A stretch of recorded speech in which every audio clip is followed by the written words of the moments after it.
그러면은요, 두 번째 주제로 가도록 하겠습니다. 네, 오늘의 두 번째 주제, 이거 굉장히 중요한 주제인데, 세금 폭탄, 강남 팰리스 만든다. 자, 요즘에 저는 편집본만 봤는데, 요새 아주 그냥 무시무시한 영화가 하나 있대요. 그 드라마가 하나 있는데, 그게 그냥 막 SBS에서 하는 건데, 뭐, 펜트하우스라고, 그거 저는 보니까 뭐, 피칠갑을 하고 이게 공포 영화인지, 아니면은 무슨 이 상류층들의 범죄와 뭐, 아주 추악한 민낯을 드러내는 건지, 뭐, 교육 드라마인지 모르겠는데, 저는 편집본 하나 보고는 무서워서 못 보겠더라고요. 뭐 다 죽이고 떨어지고 난리가 나는데, 이런 이 펜트하우스 같은, 이제는 강남에서는 지금 강남에서 살고 있는 사람들 중에서 강남을 눈물을 먹고 나가야 될 사람이 한둘이 아닐 것 같아요. 일단 저도요, 지금 재건축이라고 해갖고 하도 오래된 집에 있어가지고요, 지금 있는데, 이게 재건축을 할 리도 없거니와, 앞으로 이렇게 세금 폭탄이 떨어지면은, 제가 어디 가서 살아야 되나? 저 어저께 잠이 안 오더라고요. 왜 그러냐? 지금 문재인 정부는요, 한마디로 절대로 부동산을 잡기 위해서 지금 강남에다가 또는 고가주택, 아파트에다가 세금을 때리는 게 아닙니다. 왜 그러냐? 지금요, 가진 자들한테 돈을 뜯어내기 위해서 강도짓을 하고 있는 거예요.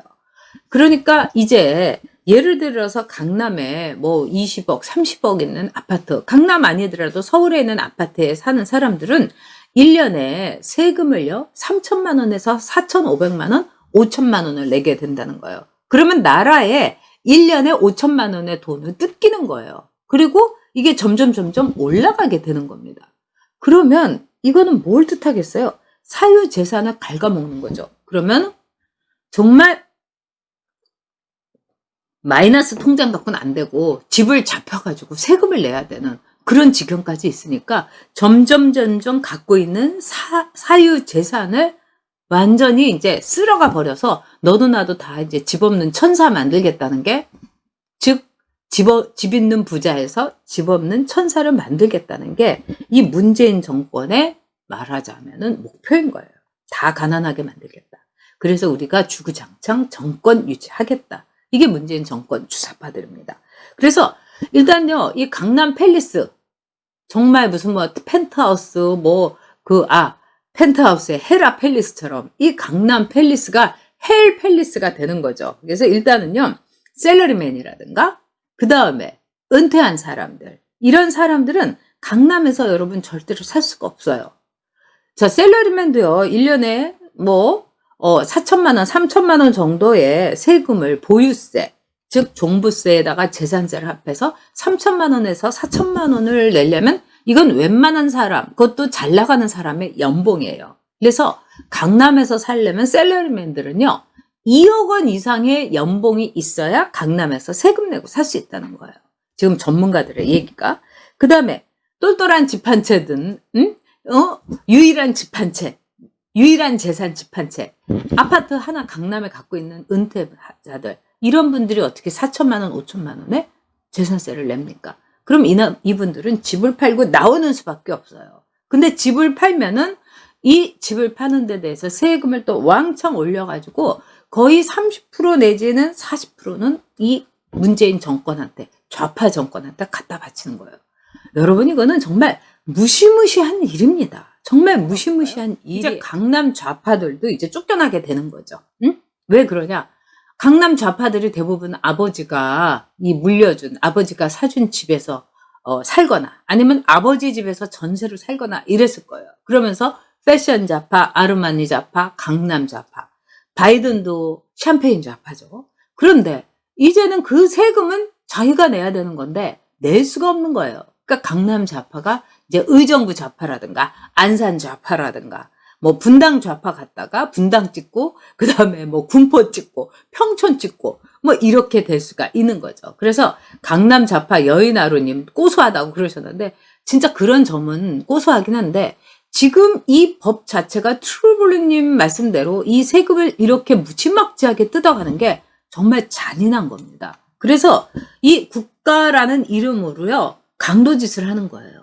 이거는 국가라는 이름의 폭력이고 파시즘에 말하자면은 칼을 마구마구 휘둘러가지고 무슨 깡패들이 조폭들이 딱 칼 겨누고 이 구역에서 얼만큼 바쳐 이런 거하고 이제 완전히 똑같은 거죠. 그러니까 강남 좌파들도 과연 정신 차릴 날이 곧 오지 않을까. 이제 왜냐면 강남 좌파들이 강남에 살 수가 없으니까요. 강남에서 떨려났을 때 지들이 누리던 것이 도대체 어떤 체제와 시스템에서 누릴 수 있던 것인지 그거를 이제 알게 되는 옛날에 제가 문화일보에서 한번 인터뷰를 해갖고 전면으로 인터뷰를 한 적이 있는데 일단 잘생기고 키도 크고 다 좋은데 정말 두뇌가 해맑아요, 여러분. 두뇌가 그때는 청순하다는 말이 없었는데 두뇌가 해맑아요. 그래서 이 모택동이 인민은 하얀 도화지다. 그래서 인민의 하얀 도화지 같은 이 무지랭이 같은 인민한테 우리가 모든 색깔로 다 칠해도 된다. 이런 말을 했는데 정우성이를 보면은 모택동이 했던 말이 그대로 제가 실감이 나더라고요. 그러니까 정우성이가 지금 뭐 난민을 뭐 어쩌고 저쩌고 이승환이 같은 애는 또 세월호 콘서트를 하고 이러면서 세월호를 잊지 말아야 된다 이러면서 세월호 뭐 추억의 콘서트 뭐 법만 만들기 이런 거 하면서 주진우한테 벤츠나 사주고 이러는 게 이제 이승환이 아니겠습니까? 지가 탔던 거라고 하는데 주진우가 뭐 그런 거 다 타고 다니는 애도 아닐 것 같고. 근데 그 이승환이 콘서트에 나왔던 사람이 장필순이. 그 다음에 요즘 들어서 제가 보기엔 실력은 별로 없는 것 같은데 텔레비전에 무슨 예능마다도 나오고 무슨 뭐 경연 같은데 많이 나오는 게 뭐 박예리가 뭐 그 여자하고 부부인 뭐 파핀 현준 얘네들이 이제 나와가지고 막 세월호 가지고 뭐 애가 4살인데 어쩌고 하면서 뭐 눈물을 뽑고 이랬다는데 우리가 이런 좌파 연예인들도 꼭 기억을 해둬야 됩니다, 여러분. 정우성이부터 시작을 해갖고. 아니 발렌타인 한 병에 막 30몇만 원, 40만 원짜리 하는 위스키 선전에 나와가지고 막 그 폼재면서 이정재하고 같이 위스키 먹으면서 그러면서 무슨 좌파에다가 뭐 똑같이 사는 세상 이런 거를 떠들고 앉아 있습니까? 뭐 이정재는 지금 뭐 재벌 딸하고 연애하고 있지 않아요? 그러면서 또 주변 사람한테는 또 막 줄 것처럼 하는데 돈도 안 준다고 하면서 막 뭐라고 하고 다닌다는 이 소문이 있는데 이건 제가 확인한 건 아닙니다. 그러니까 우리가 보기에 너무 이상한 거죠. 자, 그런 점에서 강남 좌파도 이제 없어진다. 자, 결국은 이 문재인 정권이 이렇게 세금을 가지고 강탈하는 이유가 뭐겠습니까?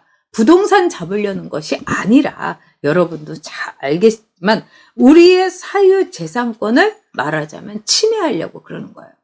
얘네들은요, 강남의 집값은 더 올리려고 할 겁니다. 자, 강남에는 이제 어떤 사람들만 남을까요, 여러분? 돈이 그냥 이렇게 쌓아둔 사람만 남아서 강남 팰리스가 돼요. 그러니까 손혜원이도 강남에 살 거고, 뭐 이 정숙이 친구들도 다 강남에 살겠죠. 이래서 결국 그 사람들은 돈이 많기 때문에 세금 내가면서 내가 이 집값을 다 세금 내는 거 다 따박따박 계산을 해갖고 집값을 더 올릴 거예요. 그래서 강남은 초롱성이 되는 거예요. 그러니까 집값은 여러분 잡히지 않습니다. 왜? 강남이 더 귀해질 수밖에 없으니까요. 그리고 어떤 일이 일어날까요? 중국인들이라든가 그 다음에 아주 겉으로는요 의료보험 10만 원 내면서 정말 근거에다가 현찰을 빵빵하게 채워놓은 조선족. 요즘 조선족들 여러분 부자 많아요. 또 조선족뿐만 아니라 중국인들이 와갖고 강남 사냥을 할 거예요. 홍콩보다는 아직 집싸. 상하이보다도 서울의 집값이 괜찮네. 뉴욕보다도 아직 집싸. 그러면 내가 강남을 반드시 사가지고 한국 애들한테 나중에 더 비싸게 팔아야지. 뭐 이러고 앉아 있을 겁니다. 그러면은 문재인 정권의 최종 목표는 강남을 중국 사람한테 갖다 바치고 그 다음에 우리나라 사람들을 다 가난하게 만들어가지고 즉 문재인이 나눠주는 돈이나 바라보게 만드는 거죠. 정말 끔찍한 겁니다. 네.